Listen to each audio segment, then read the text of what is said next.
Traders ID में आपका स्वागत है। आपके साथ मैं हूं वरुण दुबे और मेरे साथ ट्रेडर्स आईडी खेल रहे हैं कुशल गुप्ता। वैसे तो कुशल को आप लगातार पिछले कुछ दिनों से देख रहे हैं, मैं तो आपके बारे में पूछने वाला था वरुण की कैसा रहा आपका ब्रेक?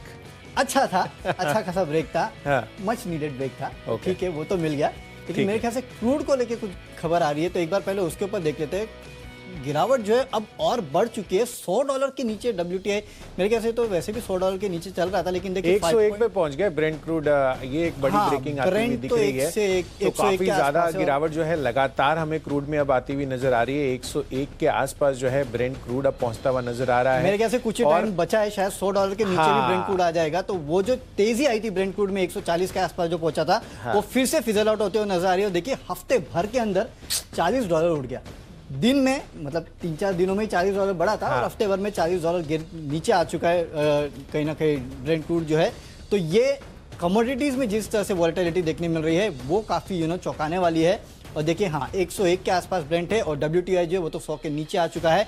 तो क्रूड में भारी भरकम गिरावट जो है वो देखने मिल रही है। हमारे लिए पॉजिटिव है, हमारे लिए काफी पॉजिटिव है। हाँ, पॉजिटिव तो है, नो डाउट। पर ऐसे एसजीएक्स निफ्टी दिखा नहीं रहा है अभी। नहीं, तो वो एसजीएक्स निफ्टी पे जो इम्पैक्ट देखने मिल रहा है आपको, वो कहीं ना कहीं जो बॉन्ड डील्स बढ़ी है ना, उसका इम्पैक्ट है। और उसके वजह से आप देख रहे हैं कि कल यूएस के मार्केट्स जो है उनमें तेजी थी, लेकिन ऊपरी स्तर से गिरावट आई और उसी का असर आप दरअसल आज सिंगापुर निफ्टी में देख रहे हैं, जिसकी वजह से गिरावट आ रही है। तो सबकी नजरें अब है वो फेड की बैठक पे कि क्या आउटकम निकल के आता है। गिरावट जारी रहेगी आज? हो सकता है, मुझे लगता नहीं है। वैसे मुझे लगता है कि सेकंड हाफ में रिकवर हो जाएंगे हमारे मार्केट। लेट्स सी कि डाउ फ्यूचर्स क्या करते हैं। अगर वहां कहीं ना कहीं अंदेशा आया कि फेड रेट हाइक ज्यादा एग्रेसिव हो या फिर ये फैक्टर इन नहीं था 0.25%, ये तो कब से चल रहा था। हुआ ये था कि यूक्रेन के साथ जो रशिया का विवाद हुआ, उसके बाद लोग मान के चल रहे थे कि हो सकता है कि फेड डिफर करते, लेकिन शायद अब जब पॉलिसी शुरू हुई तो लोग मान के चल रहे कि नहीं, ये डिफर नहीं होगा, रेट हाइक तो आना तय है। तो उसके वजह से थोड़ा बहुत रिएक्शन देखने मिल रहा है। तो उसी के चलते जो पोस्टपोनमेंट की बात थी वो वापस से सेम होना नहीं है, उनका शेड्यूल पे वापस आ गया एक्चुअली। और बॉन्ड डील्स एक्चुअली यही दर्शा रही है कि शायद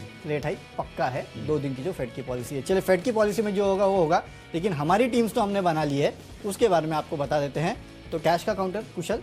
देखिए, कैश स्पेस में जो स्टॉक है वो तो मैं आपको बताऊंगा ही। और जिस तरह से यहाँ पर कच्चा तेल, आज की मेरे हिसाब से सबसे बड़ी खबर जो है वो कच्चे तेल को लेकर ही है। $101 के आसपास अब ये पहुंचता हुआ दिख रहा है और लगातार गिरावट जो है हमें कच्चे तेल में आती हुई नजर आ रही है। अब तो ऑलमोस्ट 101 के नीचे भी ब्रेंट क्रूड आपको ट्रेड करता हुआ दिख रहा है। और इससे जुड़ा हुआ सबसे पहला स्टॉक है पेंट वाला स्पेस, और इंडिगो पेंट्स कैश स्पेस में खरीदारी करने की राय है। दरअसल इसके पहले जब हमने कच्चे तेल में 10% से ज़्यादा की तेज़ी आती हुई दिखी थी, इसका भारी भरकम इम्पैक्ट आपको इंडिगो पेंट्स पर आता हुआ नजर आया था और 7 से 8% आपको याद होगा कि यहाँ पर गिरावट आती हुई दिखी थी और ऑलमोस्ट रिवर्स जो है अब पोजिशंस होती हुई दिख रही है। तो मुझे लग रहा है कि उसका बेनिफिट इन सभी स्पेस के जो इस स्पेस के जो सभी काउंटर्स हैं उनमें आता हुआ दिखेगा। और कैश सेगमेंट में इंडिगो पेंट्स खरीदारी कर चलिए। 1670 रुपए के टारगेट के लिए 1600 रुपए आपका स्ट्रिक्ट स्टॉप लॉस रहेगा। वरुण, आपने क्या चुना है? देखिए, मैंने पेंट का स्टॉक चुना है, लेकिन वो माई चॉइस में मैंने लिया है। और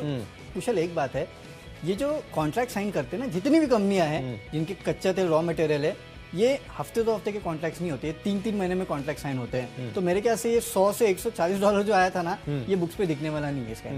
हाँ, 80 से 100 जो गया वो लॉन्ग टर्म के लिए गया, काफी समय तक इस रेट पे रहा, तो उसका इंपैक्ट आपको देखने मिलेगा कंपनीज के बुक्स पे। लेकिन 100 से 140 जो गया है ना, उसका शायद इंपैक्ट देखने नहीं मिलेगा। इसके लिए जितनी कंपनियां कच्चे तेल में तेजी की वजह से गिरी थी ना, उनको खरीदने का समय आ चुका है। तो चलिए, इंडिगो तो आपने लिया, मैंने भी आगे एक स्टॉक लिया, लेकिन उसके पहले कैश का काउंटर बताता हूँ। रानी ब्रेक्स, इस काउंटर में आपको खरीदारी करना है, क्योंकि कल मैं NSE के बल्क डील्स देख रहा था, उसमें इस कंपनी के जो प्रमोटर्स है उन्होंने खरीदारी की है। तो मेरे ख्याल से उसके चलते आज इस स्टॉक में अच्छी खासी तेजी हो सकती है। जिस भाव पे उन्होंने खरीदारी की वो करीब 607-608 के आसपास था, वहां से देखिए 605 के आसपास एक काउंटर ट्रेड कर रहा है। तो मेरे ख्याल से स्टॉक में तेजी हो सकती है।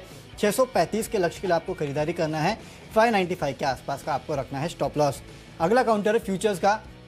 और वैसे तो देखिए, ये काउंटर जो है, कच्चे तेल के दाम गिरेंगे ना तो इसके लिए तो अच्छा है, और वो है IOC। क्योंकि लगातार जिस हिसाब से कच्चे तेल के दाम बढ़ रहे हैं, इन कंपनीज पे प्रेशर आ रहा था कि बढ़ाइए पेट्रोल के दाम, डीजल के दाम बढ़ाइए, लेकिन हमने देखा कि दाम बढ़ नहीं रहे हैं। और इसका इम्पैक्ट आपने कल भी देखा जब HPCL और IOC में अच्छी खासी ये गिरावट काफी देखने मिली। सरप्राइज मूव था वरुण, क्योंकि इलेक्शन के बाद ऐसा एक्सपेक्टेशंस लगाई जा रही थी कि यहाँ पर जो दाम है, जिस तरह से कच्चे तेल के दाम बढ़े थे, कि यहाँ पर भी प्राइसेस बढ़ते हुए नजर आएंगे, पर वो नहीं हुआ और इसका इम्पैक्ट आपको इन कंपनियों के मार्जिन पे देखने मिलेगा, जो आगे जाके मार्केटिंग मार्जिन से इन कंपनीज के उसमें अच्छी खासी गिरावट देखने मिल सकती है। और लास्ट मेरे ख्याल से जब चेंज हुआ था प्राइस, नवंबर का महीना था, यानी कि ये पूरा क्वार्टर जो है इनका साफ हो चुका है। Correct. तो उसका इम्पैक्ट आपको कम से कम इन कंपनियों के नतीजों पे तो देखने मिलेगा।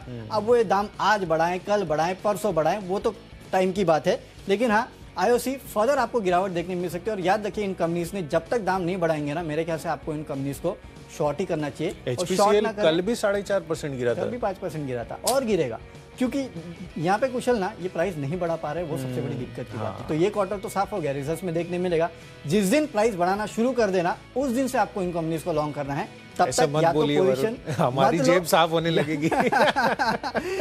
या तो पोजीशन मत लो, और पोजीशन ले रहे हो तो शॉर्ट की लो, वही बेटर रहेगा। इसके लिए आज भी यहाँ बिकवाली की सलाह 115 के लक्ष्य के लिए 120.5 का आपको एक स्टॉप लॉस भी रखना है। बिल्कुल, तो आज का फ्यूचर्स में IOC पर नजर रखनी है, और कच्चा तेल अगेन वापस से फोकस में मेरी लिस्ट में आ रहा है। इंडिगो पेंट्स के बाद बर्जर पेंट्स सबसे हाई बीटा काउंटर है या यहाँ पर ये पेंट स्पेस में, और ऑब्वियसली F&O स्पेस में है, तो इसको मैंने प्रेफरेंस दी एशियन पेंट्स के मुकाबले, और इसी वजह से बर्जर पेंट्स मेरी लिस्ट में शामिल होता हुआ दिख रहा है।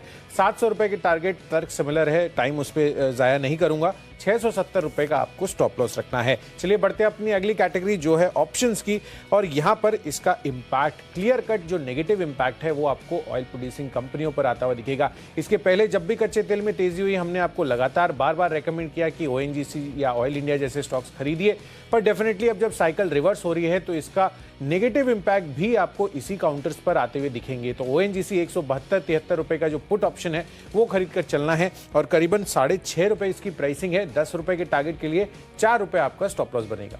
चलिए अब चलते हैं अगली कैटेगरी, जो कि ऑप्शंस की कैटेगरी। और ऑप्शन की कैटेगरी में मेरा जो कॉल है, कुशल ने तो आपको ONGC बता दिया, मेरे तरफ से है हिंदुस्तान एरोनॉटिक्स। यहाँ पे आपको खरीदना है 1400 का कॉल ऑप्शन, 65 के लक्ष्य के लिए 45 का स्टॉप लॉस रखना है। दरअसल एक खबर आई है कि जो MRO सर्विसेज है उस पर GST जो है 18% से घटाकर 5% कर दी गई है। और दो ही कंपनी है जो कि MRO में ज़्यादा काम करती है, जो कि लिस्टेड स्पेस में एक्चुअली, उसमें से एक HAL है। इसके लिए आपको यहाँ पे 1400 का कॉल ऑप्शन खरीदना है, 65 के लक्ष्य के लिए 45 का रखना है स्टॉप लॉस। तो चलिए चलते अगली कैटेगरी जो कि है टेक्निकल कैटेगरी। और टेक्निकली जो स्टॉक मुझे पसंद है वो है NAM इंडिया का, यानी कि निप्पॉन इंडिया। यहाँ पे आपको खरीदारी करना है, क्योंकि सेटअप अगर आप देखेंगे तो एक साफ बात समझ में आ रही है कि यहाँ से और भी तेजी इस काउंटर में बन सकती है। इसके लिए खरीदारी करके चलेगा। 340 के लक्ष्य के लिए 318 का आपको रखना है एक स्ट्रिक्ट स्टॉप लॉस। कुशल, आपका टेक्निकल स्टॉक?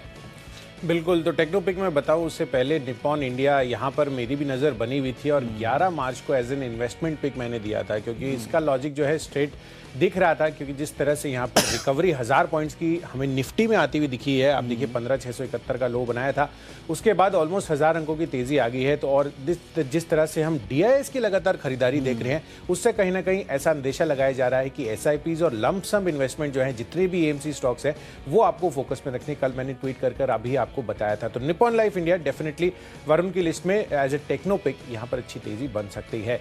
चलिए टेक्नोपिक के आधार पर मैंने स्टॉक चुना है नाल्को का, जहां पर आपको बिकवाली करनी है। तो ONGC मैंने ऑप्शंस में बिकवाली की राय बताई है, और अब नाल्को या फिर जो आप कोई भी कमोडिटी बेस्ड स्टॉक चुन लीजिए, चाहे आप स्पेसिफिकली मेटल काउंटर का कोई भी स्टील वाला हो या एल्यूमिनियम वाला हो, क्योंकि लगातार हमें कमोडिटी की कीमतों में जो है अब गिरावट आती हुई वापस से नजर आ रही है। क्योंकि हो सकता है कहीं ना कहीं रशिया और यूक्रेन के बीच में जो टेंशंस है वो थोड़े से कम होते हुए दिख रहे हैं, और बातचीत का सिलसिला जो है अब शुरू हो गया है। तो नाल्को के फ्यूचर्स बेच के चलिए। कल के सत्र में भी ऑलमोस्ट 3-3.5% की गिरावट थी, आज यहाँ पर और ज्यादा गिरावट आ सकती है। इस बीच एक और चीज मैं आपको बता दूं कि SGX निफ्टी यहाँ पर 40-42 अंकों की गिरावट ही शेष रह गई है। तो बहुत ही तेज रिकवरी हमें अब SGX निफ्टी में आती हुई नजर आ रही है।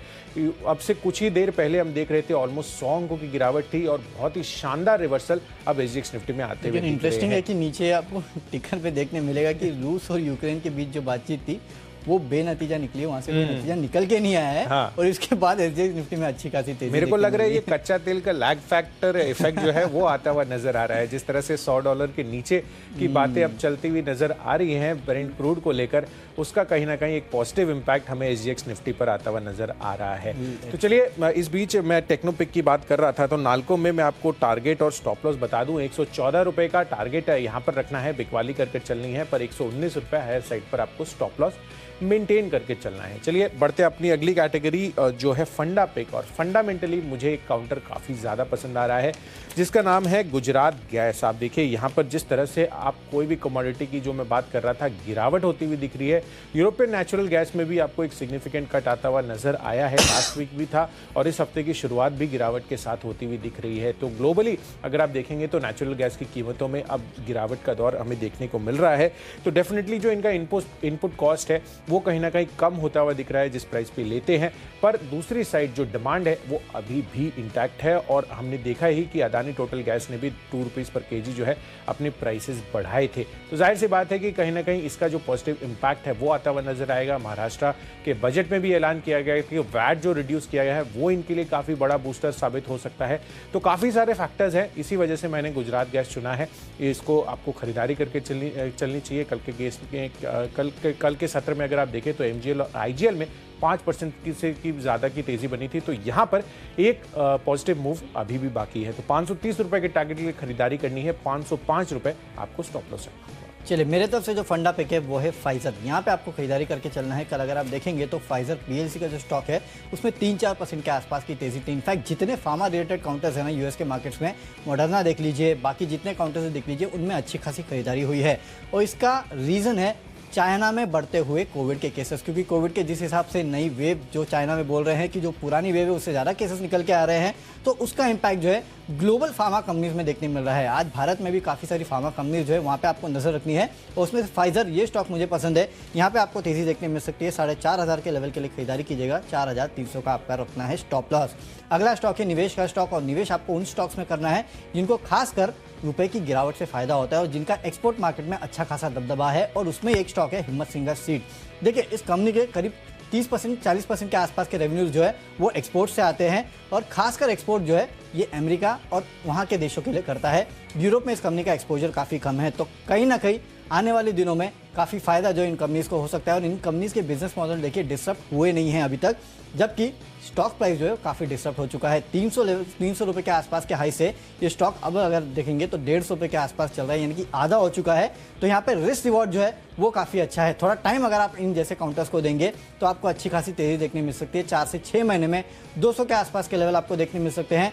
वहाँ आ जाए, उसके बाद चाहिए तो आप और भी अपना निवेश बढ़ा सकते हैं। उसके बाद देखना होगा कि टेक्निकल्स क्या कहता है, लेकिन फंडामेंटल लेवल्स जो दिखाई देते हैं वो कम से कम 200 रुपये के आसपास है। कुछ दिनों पहले आपने देखा था कि गुजरात अंबुजा एक्सपोर्ट, जिसका एक्सपोर्ट में अच्छा खासा दबदबा है, वहाँ पे भी तेज़ी देखने मिली थी। तो इन जैसे काउंटर्स को अपने रडार पर रखिएगा। बिल्कुल। तो चलिए इन्वेस्टमेंट के लिहाज से मैंने स्टॉक चुना है अशोक लेलैंड का। पूरा ऑटो ओईएम स्पेस जो है अब वापस से फोकस में आता हुआ नजर आएगा।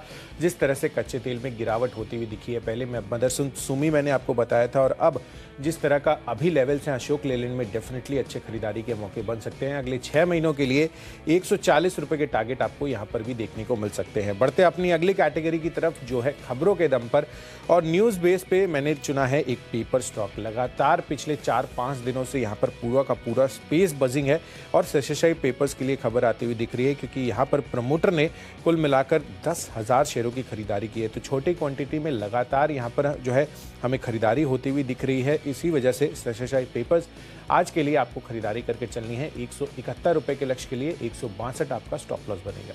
चलिए मेरे तरफ से जो खबरों का स्टॉक है वो है तनेजा एरोस्पेस। यहाँ पे आपको खरीदारी करके चलना है, क्योंकि शुरुआत में मैंने आपको जो खबर बताई थी कि एमआरओ पे जीएसटी जो है 18% से घटाकर 5% कर दी है। ये भी एक कंपनी है जो कि एमआरओ सर्विसेज में काम करती है। इसके लिए आपको यहाँ खरीदारी करके चलना है। 104 के लेवल के लिए 97 का आपको रखना है एक स्ट्रिक्ट स्टॉप लॉस। तो चलिए चलते हैं हमारी आखिरी कैटेगरी जो कि है माई चॉइस की कैटेगरी, और यहाँ पे 2 खरीदारी और 1 बिकवाली का कॉल है। 2 खरीदारी के जो कॉल है उसमें सबसे पहले एक पेंट कंपनी कंसाई नेरोलैक में आपको खरीदारी करके चलना है। 470 के आसपास के लक्ष्य देखने मिलेंगे। 440 का आपको स्टॉप लॉस रखना है। कच्चे तेल में जो गिरावट आई है उसका इंपैक्ट आपको पेंट कंपनीज पे देखने मिलेगा। इसके लिए आपको यहाँ पे करनी है खरीदारी। अगला स्टॉक एक बैंकिंग काउंटर है, क्योंकि जिस तरह से आपने देखा है कि बॉन्ड डील्स बढ़ते हुए दिखाई दी है, तो आईटी कंपनीज तो उतनी टूटेंगी नहीं, लेकिन मेरे ख्याल से जो बैंकिंग काउंटर्स है वहाँ पे तेजी हो सकती है। और बैंक ऑफ बड़ौदा कल भी इसमें अच्छी खासी तेजी थी, मेरे ख्याल से आज भी इसमें तेजी देखने मिलेगी। 112 के लक्ष्य के लिए आप खरीदारी कर सकते हैं। 105 का स्टॉप लॉस रखिएगा। और आखिरी काउंटर है पेट्रोनेट एलएनजी। यहाँ पे आपको फ्यूचर में बिकवाली करनी है। 200 रुपये के आसपास के लक्ष्य देखने मिलेंगे। 208 का स्टॉप लॉस रखना है। ग्लोबली कमोडिटी की कीमतें जैसे गिर रही है उसका इंपैक्ट देखने मिलेगा और थोड़ा वीक भी लग रहा है ये काउंटर, इसके लिए आज आपको करनी है बिकवाली। बिल्कुल। तो चलिए पेट्रोनेट एलएनजी पर फोकस रखना है और मेरी तरफ से जो स्टॉक्स आ रहे हैं माई चॉइस कैटेगरी में, सबसे पहला कॉल है जीएसपीएल पर। आप देखिए यहाँ पर गुजरात गैस में करीबन 54% इनकी हिस्सेदारी है, तो जाहिर सी बात है कि इनको भी बड़ा फायदा, जो मैंने तर्क आपको गुजरात गैस के लिए बताया, यहाँ पर होता हुआ नजर आएगा। 276 के टारगेट के लिए खरीदारी करनी है, 261 रुपए आपका स्टॉप लॉस बनेगा। चलिए बढ़ते हैं अपनी अगला जो स्टॉक है इस कैटेगरी में उस पर, और यहाँ पर मैंने स्टॉक चुना है बंधन बैंक का। मुझे लग रहा है कि यहाँ पर भी अच्छी तेजी बन सकती है, ब्रोकरेज रिपोर्ट भी ठीक ठाक आती हुई दिख रही है स्टॉक के लिए। 264-265 रुपए का जो प्राइसिंग है, 277 रुपए आज के सत्र में यहाँ पर ये क्रॉस कर सकता है, और 262 रुपए आपको लोअर साइड पर स्ट्रिक्टली ये स्टॉप लॉस जो है मेंटेन करना है। और आखिरी कॉल है अनलॉकिंग के बेसिस पर। जिस तरह से यहाँ पर बुकिंग्स और ऑक्यूपेंसी रेशियोज बढ़ते हुए दिख रहे हैं, इंडियन होटल्स जो है वापस से मुझे लग रहा है कि पूरा का पूरा स्पेस भी फ्लेवर में आ सकता है। F&O स्पेस पे इसका फ्यूचर्स जो है आपको खरीद कर चलना है। कैश के लेवल से 204-205 रुपए के हैं, 211 रुपए का टारगेट बनाना है, 202 रुपए आपको यहाँ पर भी स्टॉप लॉस मेंटेन रखना है। चलिए तो स्टॉक्स की सूची तो पूरी हो चुकी है, फटाफट देख लेते हैं एक बार रिकैप। कैश का काउंटर है रानी ब्रेक्स, यहाँ पे आपको खरीदारी करके चलना है। फ्यूचर्स में आईओसी में कीजिएगा बिकवाली 115 के लेवल के लिए, लेकिन स्टॉप लॉस काफी स्ट्रिक्ट रखना है। ऑप्शंस में एचएएल का 1400 का कॉल ऑप्शन खरीदना है। टेक्निकली निपॉन इंडिया अच्छा लगता है, फंडामेंटली फाइजर का स्टॉक पसंद है। निवेश करना है हिम्मत सिंगा सीड में, अगले 4 से 6 महीनों में 200 के आसपास के लक्ष्य काउंटर आपको दिखा सकता है। खबरें तनेजा एरोस्पेस में है, 104 के लेवल के लिए खरीदारी कीजिएगा। माई चॉइस में कंसाइन नेरोलैक और बैंक ऑफ बड़ौदा में आपको करनी है खरीदारी, और बिकवाली करना है पेट्रोनेट एलएनजी में 200 के लेवल के लिए। और आज का मेरा बेस्ट पिक है एचएएल, यहाँ पे 1400 का कॉल ऑप्शन खरीदेगा, क्योंकि जिस तरह से एमआरओ सर्विसेज पे जीएसटी को घटाया गया है उसका इंपैक्ट देखने मिलेगा। इसके लिए आपको करनी है खरीदारी। 65 के लक्ष्य के लिए 45 का आपको रखना है स्टिक स्टॉप लॉस। बिल्कुल। तो चलिए आज की सबसे बड़ी खबर आप देखिए, जिस तरह से कच्चे तेल में गिरावट होती हुई दिखी है ओवरनाइट, डेफिनेटली इन सब स्टॉक्स के लिए पॉजिटिव रह सकता है। इंडिगो पेंट्स और बर्जर पेंट्स खरीद कर चलिए इस वजह से, पर दूसरी तरफ ओएनजीसी का जो पुट ऑप्शन है वो आपको खरीद कर चलना है, यहाँ पर गिरावट देखने को मिल सकती है। कमोडिटी स्पेस में जिस तरह की गिरावट हो रही है उससे नाल्को में आपको दबाव देखने को मिलेगा 114 रुपए के टारगेट के लिए। पर दूसरी तरफ गुजरात गैस, नेचुरल गैस की कीमतें गिर रही हैं, पर कहीं ना कहीं जो डिमांड है वो अभी भी इंटैक्ट है, तो 530 रुपए के टारगेट के लिए यहाँ पर खरीदारी कर चलिए। साथ ही अशोक लेलैंड निचले स्तरों से अच्छी खरीदारी के मौके ऑटो ओईएम्स में आते हुए दिख सकते हैं। 6 महीनों के लिए 140 रुपए के लक्ष्य यहाँ पर भी आ सकते हैं। खबरों के दम पर सेसेशाई पेपर्स और इनफैक्ट पूरा का पूरा पेपर स्पेस लगातार फोकस में बना हुआ है, और माई चॉइस कैटेगरी में जीएसपीएल, साथ ही बंधन बैंक और इंडियन होटल्स, ये तीनों काउंटर्स आपको आज खरीद कर चलने हैं।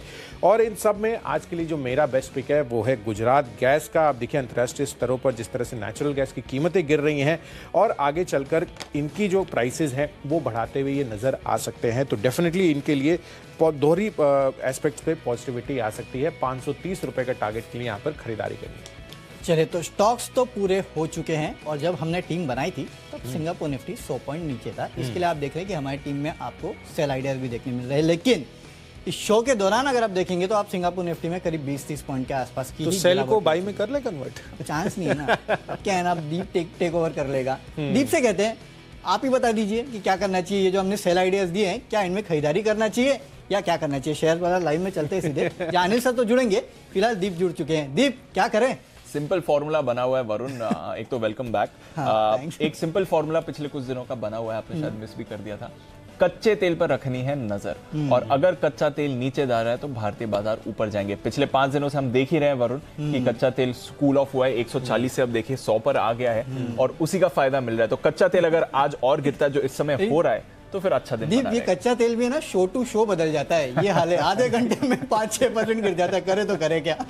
पर हाँ, राहत की बात तो है वरुण। तो देखते हैं, कच्चे तेल का एक बड़ा सहारा है। ग्लोबल क्यूज भी थोड़े ठीक ठाक थे। अब यही बात है कि कल फेड क्या करेगा, हालांकि सबको मालूम ही है क्या करने वाला है, पर उससे पहले थोड़ी वॉलेटिलिटी आ जाए तो अच्छा है। डिप्स पर अगर मिले तो मौका भी बनेगा। तो आइए देखते हैं क्या ये डिप मिलेगा और उस पर आपको क्या करना है। शुरुआत करते हैं शेयर बाजार में।